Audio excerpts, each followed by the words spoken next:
zamukana ubuziranenge twihute mu iterambere. Iterambere ry'inganda by'umwihariko inganda nto n'iziciriritse ni kimwe mu ntwaro zishimangira iterambere ry'ubukungu bw'ibihugu mu buryo burambye. Mu cyerekezo cy'iterambere rirambye igihugu cyacu cyihaye, iterambere ry'inganda ni imwe mu nkingi mwikorezi mu gihe gushimangira iterambere ry'inganda mu kubahiriza ibisabwa n'amabwiriza y'ubuziranenge ndetse no kwimakaza umuco w'ubuziranenge muri rusange ari ibanga rishimangira icyerekezo cy'ubukungu buhamye. Mu rwego rwo gushyigikira iterambere ry'inganda mu buryo burambye kandi bwihuse, Leta y'u Rwanda binyuze muri Minisiteri y'Ubucuruzi n'Inganda Minicom n'ikigo cy'igihugu gitsura ubuziranenge RSB yatangije gahunda ya zamukana ubuziranenge. Mu nganda dufite mu Rwanda twararebye dusanga hari ibyo zikeneye kongeramo imbaraga, ndetse muri byo harimo n'ibijyanye n'ubuziranenge. Iyi gahunda rero ya zamukana ubuziranenge ije ireba cyane cyane inganda nto n'iziciriritse binyuze cyane cyane mu kubahiriza amabwiriza y'ubuziranenge. Ikindi ni ugushyigikira gahunda ya Leta y'u Rwanda yo guteza imbere ibijyanye no kuba twakwakira inama zitandukanye, ariko twakwakira inama ni byiza yuko amahoteli yakira izo nama aba afite ibicuruzwa cyangwa se ibitandukanye, byaba ari ibiribwa byujuje ubuziranenge. Byaba bitangaje rero mu gihugu dufite umutekano usesuye, hanyuma tukabura umutekano w'ibiribwa. Aha rero ni uburyo bwatekerejweho bwo guteza imbere byaba ari ibiribwa bitandukanye ku rwego rwo kugera ku buziranenge bwifuzwa, ku buryo bishyigikira iyi gahunda ya MICE, dukunda kwita gahunda ya MICE yo kwakira inama ndetse n'ibindi birori bitandukanye. Ikindi rero iyi gahunda ije gukemura ni ibijyanye na Made in Rwanda. Ni ukuvuga ngo gahunda ya Made in Rwanda, iyi gahunda ya zamukana ubuziranenge ije gushyigikira iyi gahunda ya Leta y'u Rwanda. Mu kuyishyigikira rero ntabwo twabasha gucuruza haba ari mu gihugu ndetse no mu mahanga tutubahirije amabwiriza y'ubuziranenge, cyane cyane ko ari rwo rurimi rukoreshwa haba ku rwego mpuzamahanga ku bijyanye n'ubuziranenge. Iyo wujuje ubuziranenge ushobora gucuruza aho ariho hose ku isi. Ikindi ni ukwimakaza umuco w'ubuziranenge haba ari mu nganda ntoya n'iziciriritse. Iyi gahunda rero twayise zamukana ubuziranenge kuko dufite inganda nyinshi n'intoya n'iziciriritse, ariko turifuza yuko zava ku rwego twita ngo ruraciriritse zikagera ku rwego runini rugari, aho uruganda rushobora kuba rwakoresha abantu benshi, rushobora kuba rwakora ibicuruzwa bitandukanye, rugahaza isoko ry'u Rwanda ndetse rukanasagurira amasoko haba ari mu karere ndetse ku rwego mpuzamahanga. Iyi gahunda nanone ikindi cyatekerejweho cyanibanzweho ni ibijyanye n'imirire mibi. Imirire mibi, dufite politiki yo kurwanya imirire mibi. Iyi gahunda zamukana ubuziranenge rero ije gufasha inganda izereka ibyo bakagombye kuba bakora kugira ngo turwanye iyo mirire mibi. Mu gushyiraho gahunda ya zamukana ubuziranenge, ikigamijwe ni ugushyigikira iterambere ry'inganda nto n'iziciriritse by'umwihariko iz'abagore, urubyiruko n'abafite ubumuga. Gusa ariko ntabwo iheza, kuko uwo ari we wese ugannye iyi gahunda arafashwa mu gihe afite uruganda cyangwa ikigo gitanga serivisi ifite aho ihuriye no kubungabunga ubuziranenge bw'ibiribwa. Twasanze yuko byaba byiza duhereye ku nganda zitunganya amata n'ibiyakomokaho, ku nganda zitunganya imbuto ndetse n'imboga n'ibibikomokaho, tutiyibagije nanone inyama n'ibizikomokaho. Ibi byose rero twabitekereje kubera ibibazo bikomeza kugaragara ku masoko. Dufite amahoteli yerekana yuko adashobora kwakira ibicuruzwa bitujuje ubuziranenge, bikaba ngombwa yuko rimwe na rimwe bavana ibicuruzwa hanze kandi aha mu Rwanda tubifite. Ni ukuvuga ngo ushobora kuba ufite ikusanyirizo ry'amata, ukeneye ubuziranenge, ukeneye kwerekana uburyo guha icyizere abaguzi bawe yuko ibyo ucuruza bimeze neza. Hari amakusanyirizo, hari za resitora, hari za hoteli zitandukanye, hari za kafetariya tujya tuvuga, hari za kiyoske, hari ibigo by'abanyeshuri, hari ibigo byakira inama, hari ibitaro, hari amagereza n'ibindi. Izo serivisi zose rero zitangirwa aho hirya no hino zigomba kubona ubuziranenge kugira ngo abazibona cyangwa se abahabwa serivisi zivuye aho ngaho zibe zujuje ubuziranenge, ntihabe hagira ikibazo cyaboneka haramutse hatangiwe serivisi. Gahunda ya Zamukana Ubuziranenge ifite umwihariko wo guherekeza uruganda ruto cyangwa uruciriritse mu rugendo rwose rw'iterambere rishingiye ku kubahiriza ibisabwa n'amabwiriza y'ubuziranenge. Nk'uko tumaze kubimenyera, ubuziranenge ntabwo ari ibiri mu icupa cyangwa se mu gikombe runaka. Tuzi ko ari uruhererekane rw'ibikorwa bizira inenge bizatanga icyizere ko cya gicuruzwa rwa ruganda cyangwa za serivisi zitanga cyujuje amabwiriza y'ubuziranenge. Kubw'iyo mpamvu muri bya byiciro bitandukanye bagaragara cyangwa bigaragara byo tuzaheraho, ntabwo twavuga ngo kanaka niwe ushoboye na kanaka. Hazabanza isuzuma ry'ibanze. Iryo suzuma rizaba rifasha kugira ngo tumenye imbaraga bazifite hehe, intege nke bazifite he. Nyuma y'uko tumaze kubona intege nke bazifite he, tubashire mu byiciro by'ubuziranenge bitandukanye bikurikije n'ubushobozi bwabo. Nyuma y'uko harangiye isuzuma bagashirwa mu byiciro, bazahabwa ububasha bwa tekinike. Ubufasha mvuga ni ubumenyi. Hari igihe umuntu, tuvuge nko mu rugero, umuntu akajya gukora foromaje, mu gukora foromaje agafata amata y'inshyushyu cyangwa se yakamwe ako kanya, afite ireme riri munsi ya 50%. Iyo foromaje ntashobora kuyikora, ahubwo abahomba. Ikigamije ni ukubaha kubabwira ngo kugira ngo ukore foromaje runaka ubwirizwa kuba ufite ibi bikurikira. Ibyo nibyo bizatanga rya reme rya foromaje yuje amabwiriza y'ubuziranenge ikenewe ku isoko. Nyuma y'uko haba ubufasha bwa tekinike, bazagenerwa cyangwa se bazakorerwa uburyo bwo kugira ngo bahindure imikorere cyangwa se kugira ngo babashe gukora neza. Muri ubwo bufasha bazahabwa hazaba no kubakurikirana umunsi ku wundi kugira ngo bya byiciro za nenge babonye cyangwa za ntege nke bagaragaje babashe kuba bagira bate babasha kuzikuramo kugira ngo babashe nabo kugera ku ntambwe ishimishije. Nyuma abazagaragaza ibipimo byifuzwa, ndavuga ibisabwa n'amabwiriza y'ubuziranenge, ntabwo ari icyifuzo cy'umuntu, na amabwiriza y'ubuziranenge abigena, bazahabwa ibyangombwa by'iciciro barimo bagaragaza ubushobozi bw'icyo cyiciro. Uzahabwa indangabushobozi y'iciciro runaka arimo cy'ubuziranenge azagenerwa igihe kuba avuye mu cyiciro cyo hasi cy'ubuziranenge ajya mu cyisumbuyeho. Ariko ntibivuze ko hatazagaragaramo n'abandi b'intege nke. Bazagenera igihe runaka ntarengwa kugira ngo babashe kugera mu cyiciro cyiza. Abazageza muri bwa buziranenge bwifuzwa ku cyiciro cya gatatu nk'uko byagaragajwe, bazahabwa ibirango by'ubuziranenge. Tuzakomeza kubakurikira mu gihe cy'amezi 3 uko agenda asimburanwa mu rwego kugira ngo turebe ibirimo kuvuka, tekinoloji zirimo kuza, abakozi bashyashya barimo kuza, kugira ngo tubashe kubafasha kugumana ya stati cyangwa se ya shusho y'ubuziranenge koko mu rwego kugira ngo bizabe ari ibikorwa birambye.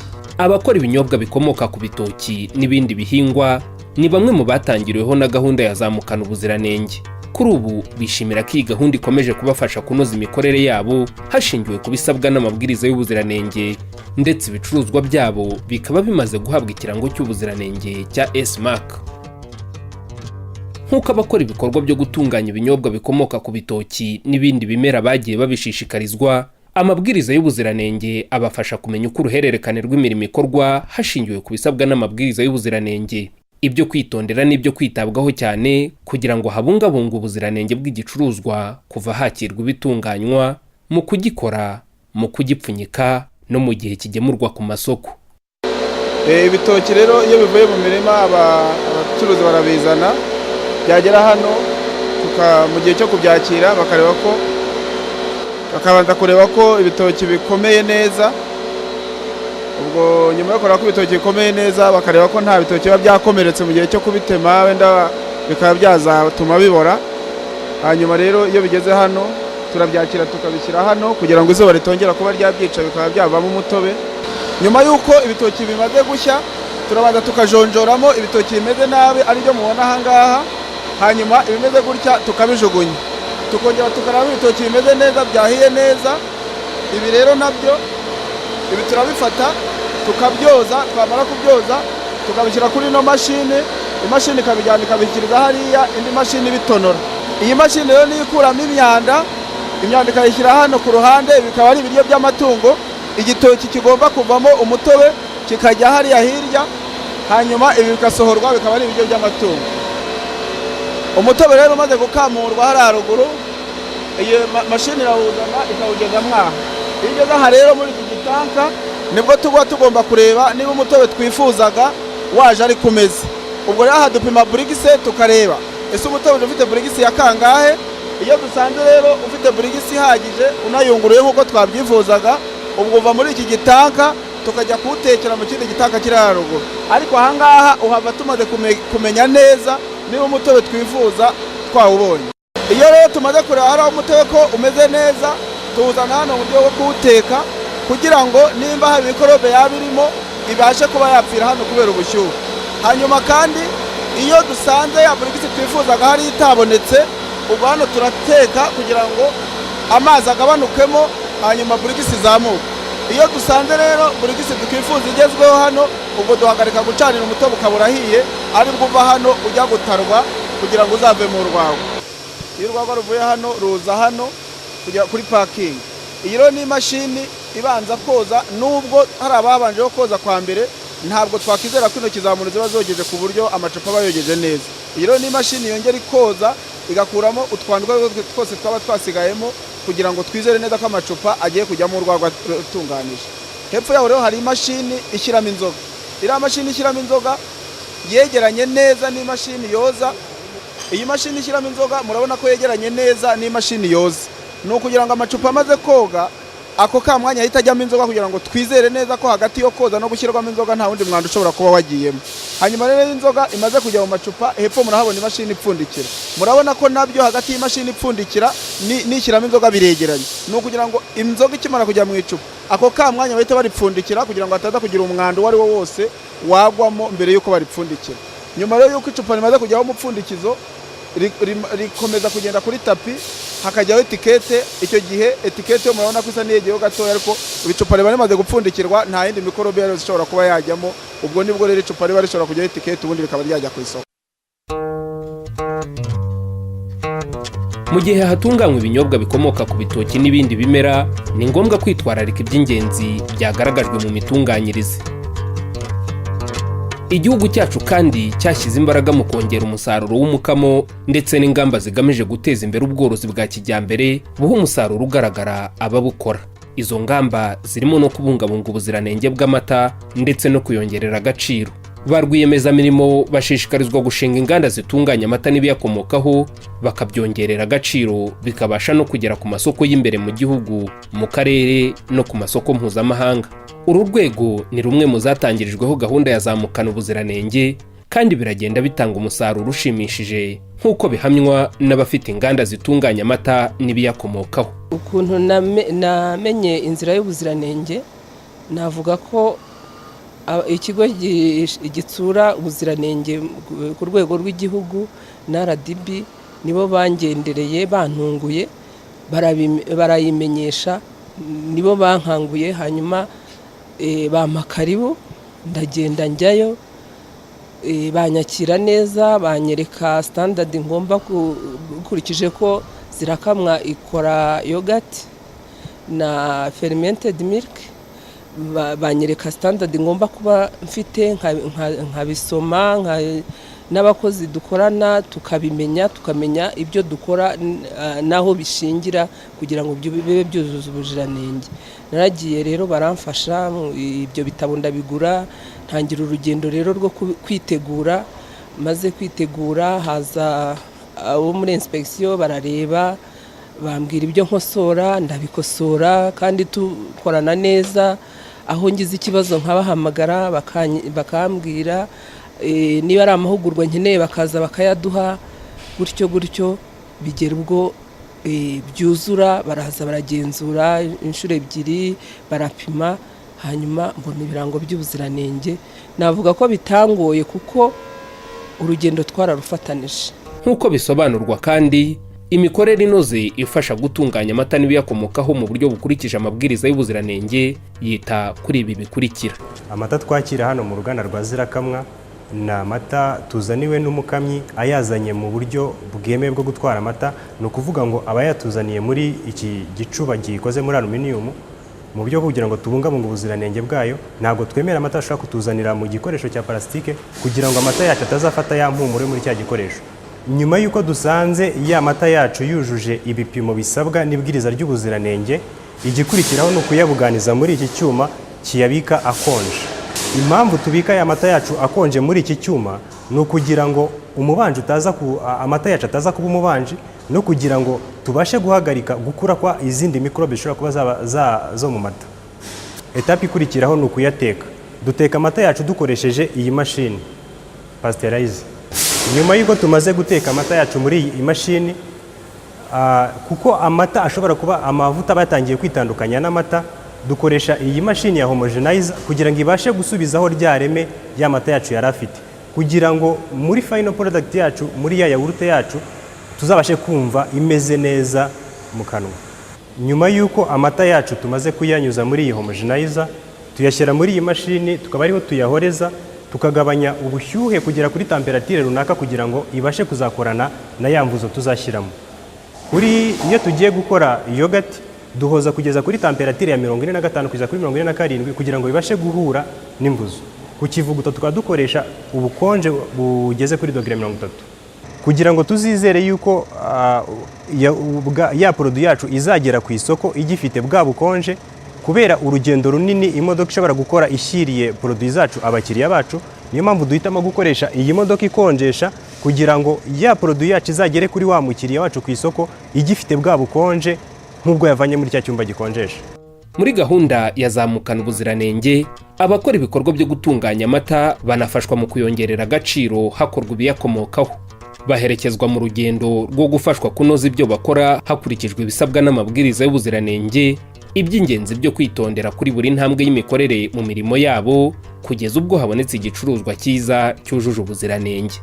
Uru ruganda twatangiye gukora ahangaha muri 2015, dutangira dufite ubushobozi bukeya, navuga ari mu bumenyi ndetse n'abakozi twari dufite ku ruganda rutangira ruba rukeneye kugira gukura. Ubwo rero twagannye inzira y'ubuziranenge twifashishije ikigo cy'igihugu gitsura ubuziranenge. Mu ntangiriro zo kubaka n'uru ruganda nibo badufashije kugira ngo tubone plan ikwiriye y'uruganda koko rwujuje ubuziranenge. Badufashije cyane mu bijyanye n'amahugurwa y'abakozi ndetse n'uburyo bigomba gupimwa muri produit yacu dukora, fromage ikimuri. Bituma rero tubona n'ikirango cy'ubuziranenge S-Mark, bituma uyu munsi duhagaze neza ku isoko, kandi bigatuma n'icyo ducuruza cyemerwa n'abantu bakigura. Iyo amata rero tumaze kuyakira, amata twamaze kwemera, tuyashyira muri iki cyuma kiyakonjesha mu gihe tucitegura kuyateka. Iki cyuma rero kirakonjesha kugeza ku bushyuhe bwa 4 kuri dogere 4. Impamvu rero tuyakonjesha ni ukugira nyine ngo adakomeza gushyuhira hano, bityo umubanje ukaba wakwiyongera cyangwa se umubanje ukaba wakwikora muri ya mata, bitewe n'uko za mikorobe zishobora gukura. Tuyashyiramo rero kugira ngo mikorobe zihagarare gukura, n'izishobora gupfa zipfe, noneho igihe cyagera akavano araja gutekwa. Impamvu dukoresha akayungurizo gatoya ni ukugira ngo dufate imyanda itagaragarishwa, tudashobora kubonesha ijisho, cyane cyane nk'ubwoya bw'amata tutashoboye kubona, kugira ngo busigare hano butamanuka mu mata. Iyo tuvuye hariya tuzana amata hano kuyateka. Iyi mashini idufasha kuyateka. Duteka amata kuri dogere 70 mu gihe cy'amasegonda 3, kama amasegonda 3. Tuyateka kugira ngo twice mikrobe zishobora kuba zirimo, zishobora kuzagaragara muri fromage cyangwa se zikazatwicira inzira yo gutegura ya fromage, kandi izo mikrobe zishobora no kugira ubuzima no kwangiza ubuzima bw'abazarya fromage yacu. Aya niyo maforme dukoresha dushiramo ibivuye muri iya.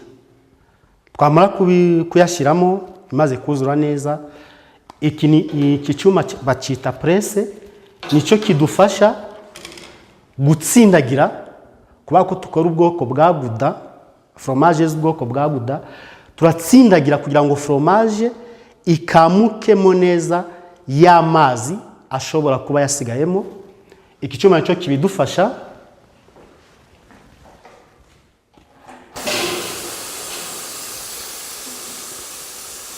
Kigatsindagira kugira ngo ya fromage ikomere neza, ibe yujuje ubuziranenge kandi izanakure neza. Iki cyumba nacyo twacita matration room, ariko kiza cyunganira kiriya. Fromage zimaze iminsi 10 mwakira cyumba cya mbere tuzimurira muri iki. Iki cyumba hamwe na kiriya bigomba kuba bifite ubushuhe buri hagati ya dogere 10 na 20. Tibigomba kurenza ubwo bushuhe. Kandi bigomba kuba bifite ubuhehere buri hagati ya 67 ndetse na 35 kugeza kuri 85. Aha rero iki cyumba nico dufungiramo fromage. Umukozi amanza yasukura intoke ze, iriya mashini iramanza yavanamo umwuka, iravana umwuka mwayirashashe.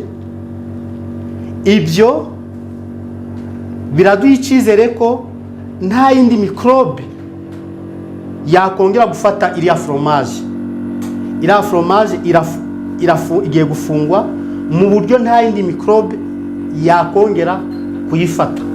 Ubuki ni kimwe mu bicuruzwa bikoreshwa na benshi kandi kigakenerwa cyane na serivisi zitunganya ibiribwa.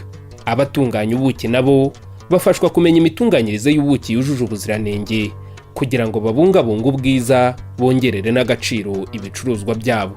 Iyo ubuki rero umaze kugera hano imbere y'umuryango, turabanza tukareba ko bwujuje amabwiriza y'ubuziranenge ku rwego rw'igihugu nyine cyacu cy'u Rwanda, ndetse n'amabwiriza ubwacu twihariye ku ruganda rwacu rwa Migi.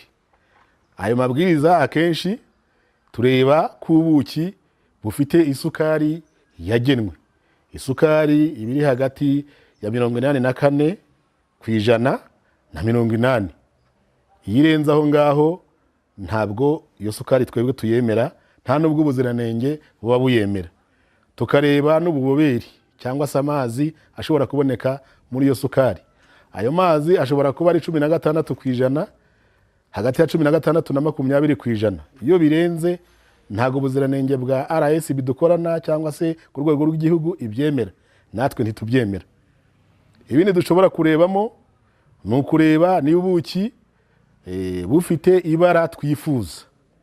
Ikindi dushobora kurebamo, ibyo kandi na RSB birabireba nk'uko maze kubivuga, dushobora kumva uko ubuki buhumura.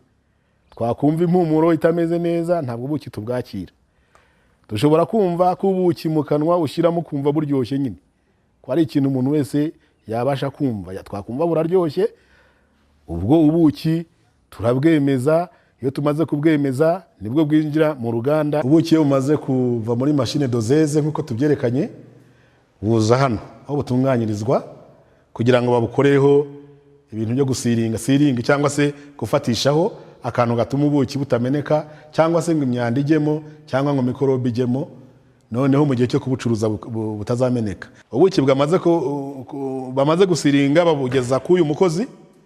Uyu mukozi agashyiraho ikirango aricyo bita etikete, kugira ngo bigaragaze neza igihe ubuki buzamara, aho bwakorewe n'ibibugizi. Uyu mukozi nibyo ashinzwe nk'uko mubona hano, we yarajya muhereza ubwo amaze gusiringa, nawe abushyireho cya kirango kigaragaza aho ubuki bwaturutse, igihe bwakorewe n'ibibugizi.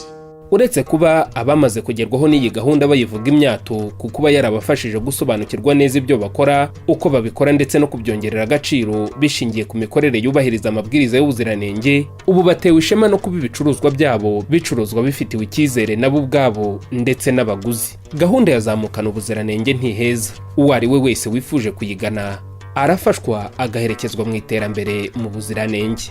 Iyi gahunda kandi ibumbatiye amahirwe menshi mu korohereza inganda mu rugendo rw'ubuziranenge. Isuzuma twakoze twasanze inganda nyinshi zibuzwa no kugera kuri serivisi z'ubuziranenge. Rimwe na rimwe impamvu irimo ni amafaranga uko serivisi z'ubuziranenge ubusanzwe zirahenda, kuko akeza karigura kandi ntabwo ushobora kugera ku buziranenge mu by'ukuri utashoye amafaranga. Aha rero twashyizemo gahunda yo korohereza abo bafite serivisi zitandukanye, abo bafite inganda nto ziciriritse, kugira ngo bagere kuri za serivisi z'ubuziranenge bakaba bakwishyura mu byiciro bitewe n'ubushobozi bwe. Ubundi hambere izo nganda nto n'iziciriritse zasabwaga gutanga icyarimwe ikiguzi cy'ubuziranenge bifuza. Muri iyi gahunda Zamukana Ubuziranenge rero harimo amahirwe y'uko uhabwa serivisi akaba ariyo wishyurira gusa, ntiwishyure ikiguzi cyose cy'ubuziranenge. Aha rero bizafasha inganda nto ziciriritse zifite ubushobozi bukeya kugera kuri izi serivisi z'ubuziranenge. Ko ari we wese wifuza kwiyandikisha muri gahunda ya Zamukana Ubuziranenge, inzira binyuramo iroroshye cyane.